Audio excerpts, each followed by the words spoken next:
This is CBN NewsWatch. And thank you so much for joining us for this first edition of CBN NewsWatch for Friday, December 7th. I'm Ephraim Graham. Ahead today, winter weather arrives in early December as parts of the U.S. brace for heavy snow, up to 2 feet in some areas.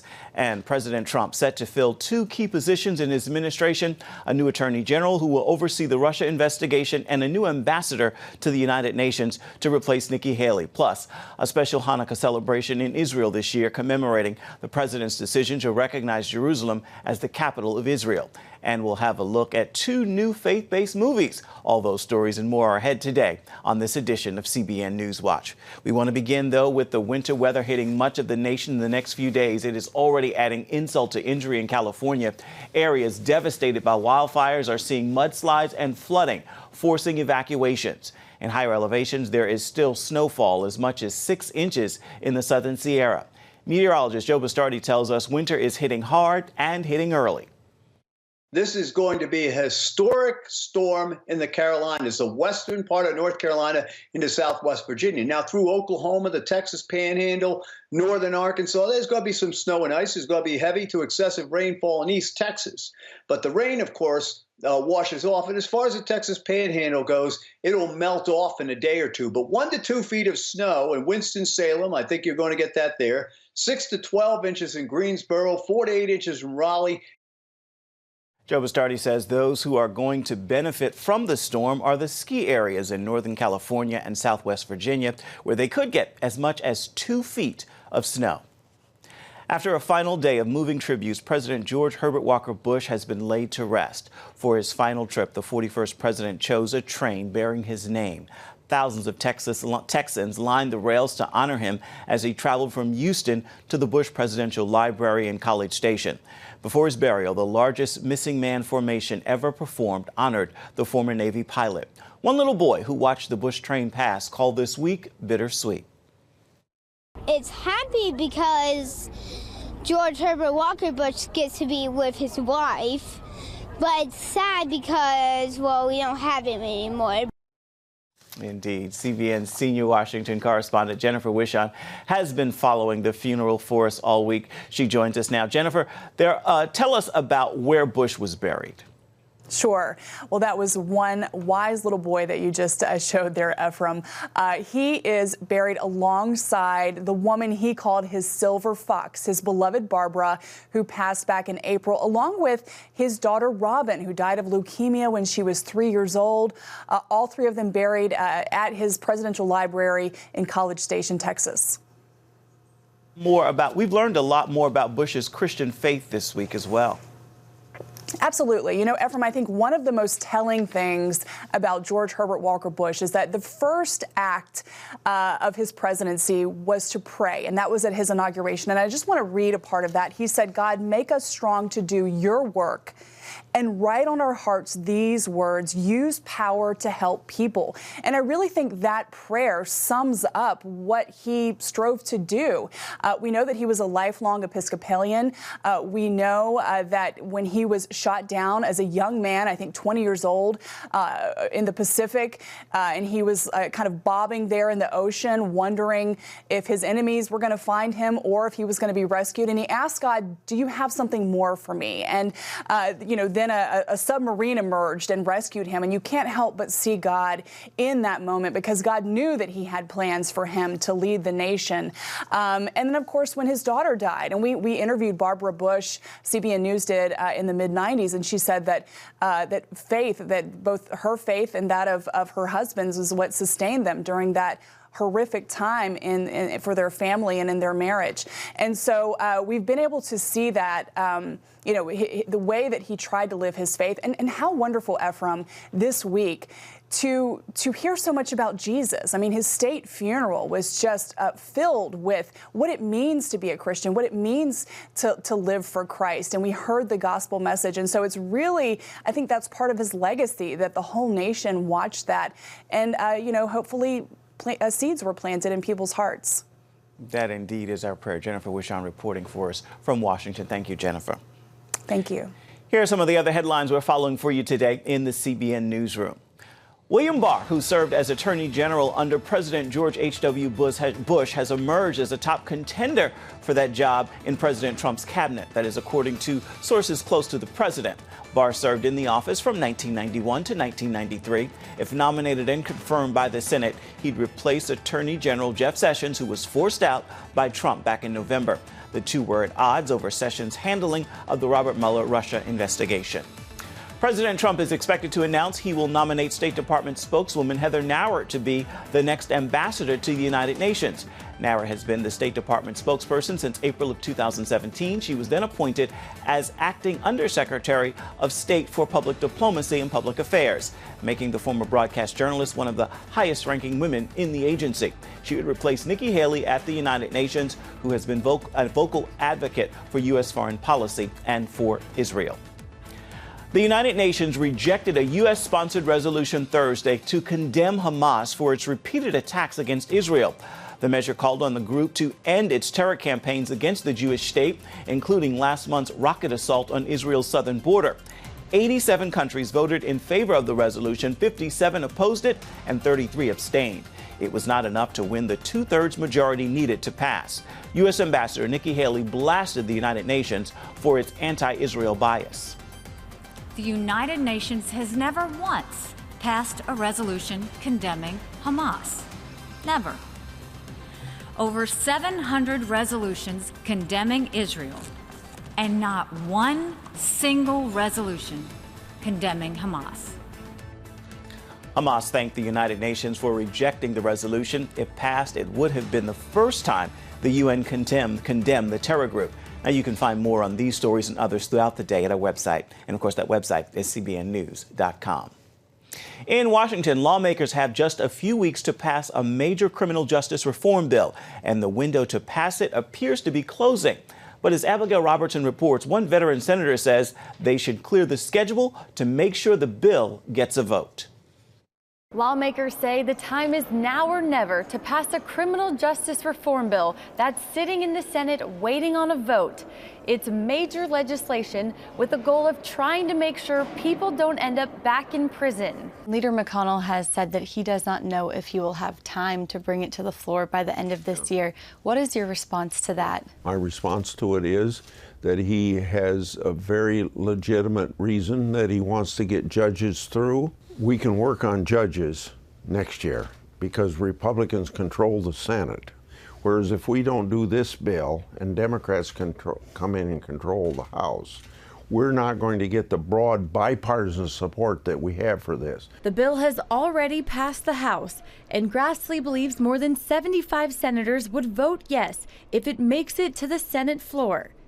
He worries if it's delayed until next year, it's over. Lawmakers have a lot to do before the end of the year, including paying for border security. Grassley is confident lawmakers can avoid a partial government shutdown simply because he says it costs a lot of money to open and close the government. I don't think with a fiscal situation in our country, we should do anything as stupid as shutting down the government. A few senators, like James Lankford, are working to permanently remove the threat of these shutdowns. When you're constantly fighting about a government shutdown, then you're always distracted over what the real issues are. Lankford introduced a bill that would require the previous year's funding to kick in until Congress passes a budget, and only punishes lawmakers for missing their deadline. Congress has to be able to stay here and to be able to get its work done, rather than it's not done, so we do these government shutdown fights or extensions, and the American people go through all the turmoil. Let's put the pressure where the pressure needs to be. Congress has until December 21st to fund the rest of the government. Reporting from Capitol Hill, Abigail Robertson, CBN News. Coming up, a special celebration of Hanukkah in Israel Thursday, as the Prime Minister and U.S. Ambassador also honor President Trump's recognition of Jerusalem as the capital of the Jewish state. We're going to have that story right after this.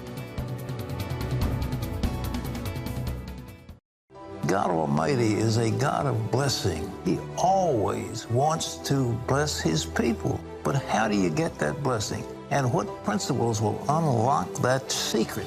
In Miraculous Blessings, Pat Robertson shows you how to open the floodgates of God's awesome blessings in your life. In order to have a blessing, you've got to be blessable. Discover what the Bible has to say about God's covenant of blessing, the laws of blessing, and what are the hindrances to the blessings of God. The words of Jesus, they are as valid as the law of gravity, and if we follow those laws, we will be blessed. You'll see amazing true stories of everyday people whose lives were rescued and transformed by God's miraculous blessings.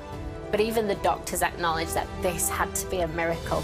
Call 1-800-700-7000 or visit CBN.com to become a CBN partner and get miraculous blessings today. Hello, I'm Terry Newsom. Did you know there are more than 148 million orphans in the world today? 148 million. But it was 3 little girls that taught me about the plight of orphans. My husband and I spent nearly a month immersed in the daily activities of a Ukrainian orphanage as we waited to adopt 3 sisters. I saw firsthand the utter loneliness, the pain of rejection, and the overwhelming desire to be loved. That experience changed me forever. And out of it grew a ministry from my heart called Orphans Promise. Today, we're helping orphans and vulnerable children in more than 50 countries worldwide. Thousands of children are now in safe homes. They're being educated, and they're learning life skills. I'm asking you to join with me and become family to these children. Will you call the number on your screen right now? Because every child deserves a chance to be happy. Israeli Prime Minister Benjamin Netanyahu and U.S. Ambassador to Israel David Friedman celebrated Hanukkah Thursday, along with the first anniversary of President Donald Trump's declaration as Jerusalem is the capital of Israel. CBN Middle East correspondent Julie Stahl brings us the story now from Jerusalem.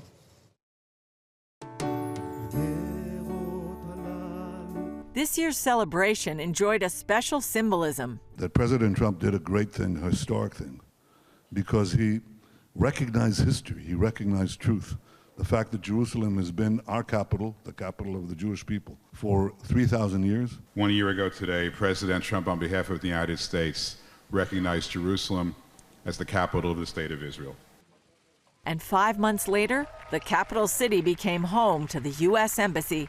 Of the American embassies, said President Trump, is here in Jerusalem. And I say the place of all the embassies is here in Jerusalem. This is our capital, always was and always will be. Prime Minister Benjamin Netanyahu and U.S. Ambassador David Friedman lit the Hanukkah together on the 5th night of the 8-day holiday. At an underground section of the Western Wall near the Temple Mount, they compared Trump's moves to the ancient victory of the Maccabees. There is no better place and there is no better time to observe the anniversary of President Trump's historic decision than here at the Western Wall, here at the Kotel, just a few meters behind where we now stand some 2,200 years ago. Jewish patriots reclaimed the Holy Temple from the Syrian Greeks. Accompanied by the chief rabbi of the Western Wall and IDF soldiers who are alone in Israel, Netanyahu said it's not just about the past, but the future. It is important not only for historical truth and for present-day truth, it's important for peace, because a peace that is built on the slippery slopes of lies and slander will eventually crash on the rocks of Middle East realities. Netanyahu praised the relations between the two allies. It's an alliance that's based on universal values that we share: liberty, the love of freedom, justice, and truth. And for all of these things, we say, Chag Sameach, Happy Hanukkah. On behalf of the United States of America, Tammy and I wish the people of Israel, Jewish people throughout the world, we wish you all a happy, joyous festival of Hanukkah, Chag Urim Sameach. Julie Stahl, CBN News, the Western Wall, Jerusalem. And tonight on CBN's Jerusalem Dateline, get a look at the Israeli Defense Forces uncovering of Hezbollah cross-border tunnels intended to invade Israel and seize territory. And we'll talk with author David Rubin, whose new book, Trump and the Jews, explores the complex relationship between the two. People have been asking me, and I'm an American Israeli, so I know both sides, why do American Jews always vote for the Democrats. How Israelis can be gung-ho for Trump, and how American Jews, with the exception of the Orthodox Jews in America, who are big Trump supporters, do not stand behind this president when he has done so many good things for Israel. We'll have those stories and more tonight on Jerusalem Dateline. That's at 9:30 on the CBN News Channel. Still ahead, a good news story for the Christmas season as hundreds of churches are working together to bring Christmas presents to tens of thousands of children around the world. We'll have that story when we come back. Stay with us.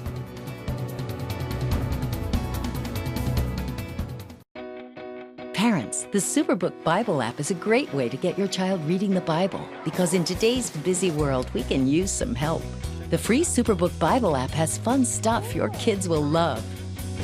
They'll have a blast learning the Bible, playing great games, watching cool videos, discovering heroes in the Bible. They'll have fun while they learn God's Word.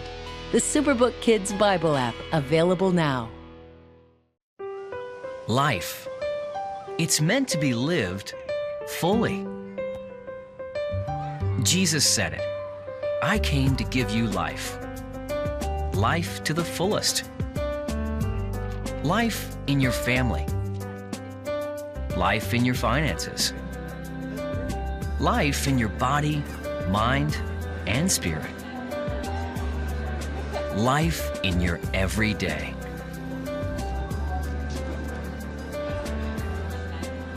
At CBN.com, we're taking what Jesus said seriously.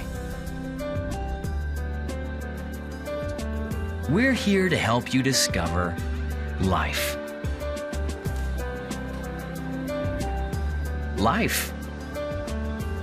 Live it fully. CBN.com.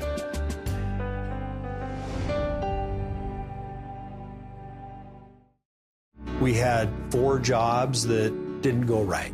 But, we didn't waver in our faith. That's when God put on my heart that we needed to do the well. Within a couple of days, we got an insurance refund check that we had no idea was coming. And here we are, this year, it's just boom. You go out and help other people, and you get rewarded for it. Get Pat Robertson's latest teaching, Miraculous Blessings.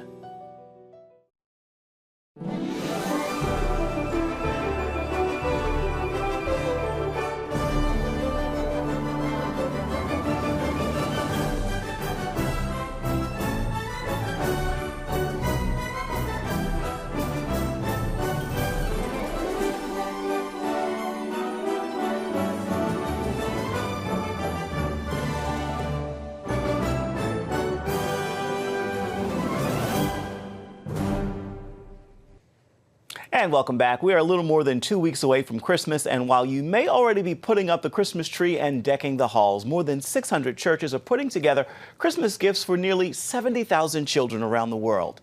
Talia Wise is on this story.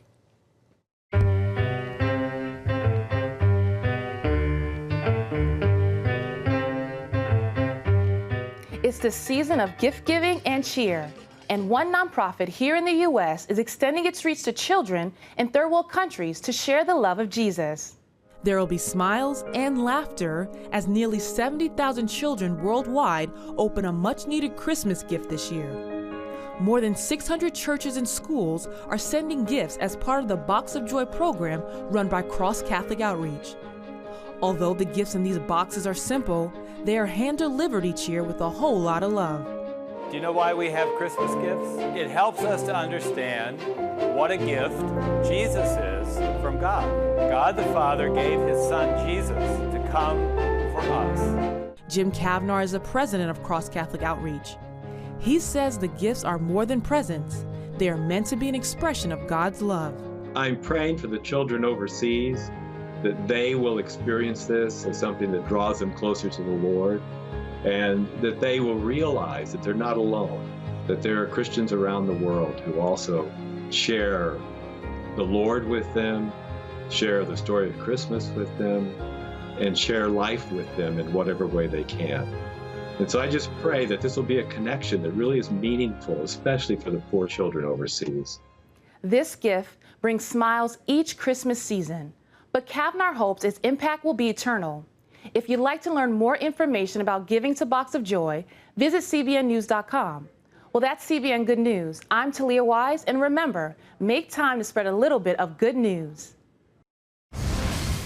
Still ahead, a look at a new movie called Revival the Experience. It's a mixture of film, Broadway musical, and animation taken from the pages of the Gospel of John, with recording artist Molly Music playing the role of Jesus, and an exclusive interview with the star of the new movie coming out next year. It's a true story of a mother whose son dies in a frozen lake, but she prays him back to life. All those stories and more when we come back. Stay with us.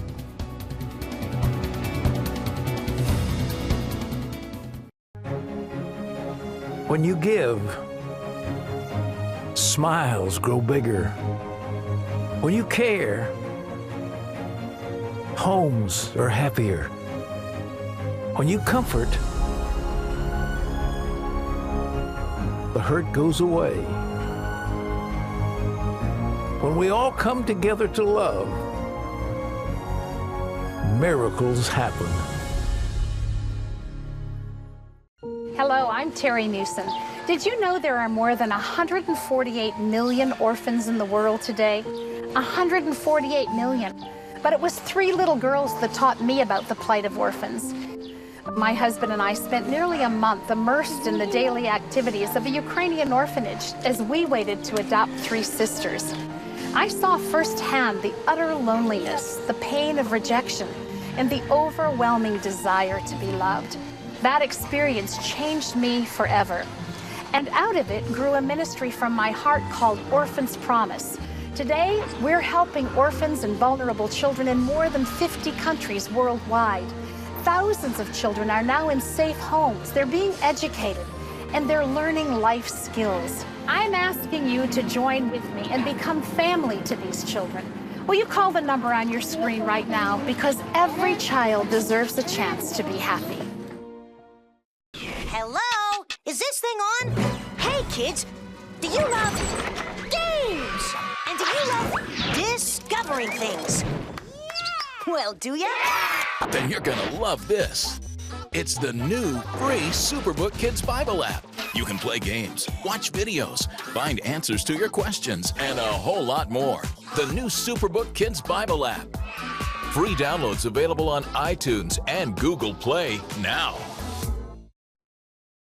Bring home a miracle this holiday season with Superbook's newest episode, Jesus Feeds the Hungry. I have never seen a miracle this great. Superbook Jesus Feeds the Hungry. Yours when you join the Superbook Club. And if you act by December 31st, you'll receive 3 copies of The First Christmas is Our Way of Saying Thanks. Plus, call now to receive 3 copies of the all-new Superbook Fun-Filled Activity Book, Jesus Feeds the Hungry. Available now.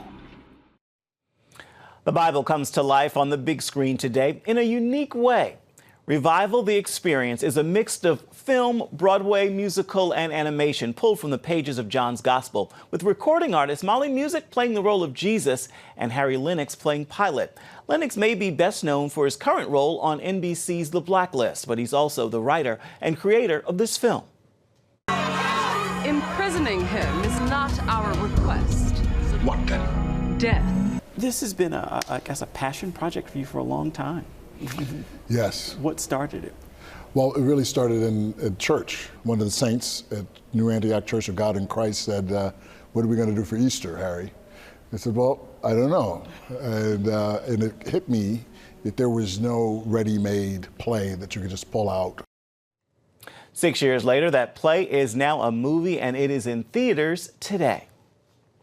A mother is told her son is dead after he falls through a frozen lake. Her faith won't allow her to accept it, and she prays him back to life. Joyce Smith's true story has become a movie called Breakthrough, and we have an exclusive preview and interview with the star. We're training for the Olympics, sir. Cindy. He's been underwater for more than 15 minutes. It's gonna be a recovery, not a rescue. I got something. We got him! We've done everything medically possible. There's nothing more we can do. No. Please, God, send your Holy Spirit to save my son. Do you believe in miracles? I do. You're gonna get me crying. Yes, I do believe in miracles. Absolutely. What made you believe? I've always had a sense of faith, and my grandmother instilled from we were kids. Breakthrough will be in theaters next Easter weekend. Well, it is the latest chapter in the series of movies following the original Rocky in 1976. This one is a sequel dealing with the latest story in the life of the son of Rocky's close friend. It is called Creed 2. And here's a family-friendly look from Focus on the Family.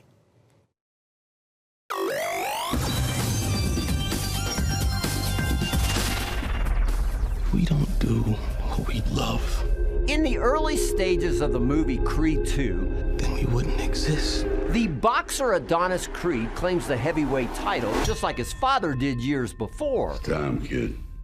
But the champ's promoter believes that he can't just lay back on his laurels. So he suggests that the fighter do something big, something flashy. Back in the day, Adonis's father fought a huge, fearsome fighter by the name of Ivan Drago, a titan with sledgehammer fists who fought for Soviet Russia. Why not have Adonis battle with Ivan's son Victor? In fact, the brutish Ivan has been training his son in the sweet science of boxing, teaching him not just to win, but to annihilate his opponents physically and mentally. It'll be like a rematch from the past, the great American boxer against a punishing Russian. The problem is, the senior Drago killed Adonis's father in the ring 30 years before, and some are afraid that history might just repeat itself. You got everything to lose. This guy's got nothing to lose. I ain't got a choice. That's the same thing your father said, and he died right here in my hands. Like the many Rocky movies before it, this pick gives us a battling hero who struggles with body, soul, and spirit against the lofty obstacles in his path. And it encourages fighting for family, friendship, and love. But the in-ring violence can often be very brutal here. And there's some rough language that'll keep you ducking too. So I'll give Creed 2 a 3 out of 5 for family friendliness. For an in-depth review of this film or anything else at your local box office, visit us at PluggedIn.com. Plugging you into the movies, I'm Bob Olszewski for Focus on the Family's Plugged In Movie Review. Time now for your Friday Faithful, and I leave you with this thought. It is God's will, desire, plan, and purpose that you succeed. In fact, He wants you to exceed all of man's expectations. So you need to take some time and ask yourself this question. If God is for me, then who can be against me? Guess what? The reality is it does not matter who is against you when God is for you. See, with God, God is victory. And with that, you have the victory. You're not fighting for it, you're operating from it. With that word, I encourage you to make this day a fabulous Friday. That will do it for this edition of CBN NewsWatch. Thank you so much for watching. Remember, you can always find more of our exclusive coverage of the issues you care most about at cbnnews.com. And we'd love to know what you think about the stories you've seen here today or any day. You can do that by emailing newswatch@cbn.com. And you can reach out and touch us on Facebook, on Twitter, as well as Instagram. Certainly hope you'll join us again right here next time. Have a fabulous Friday and a wonderful weekend. Goodbye and God bless.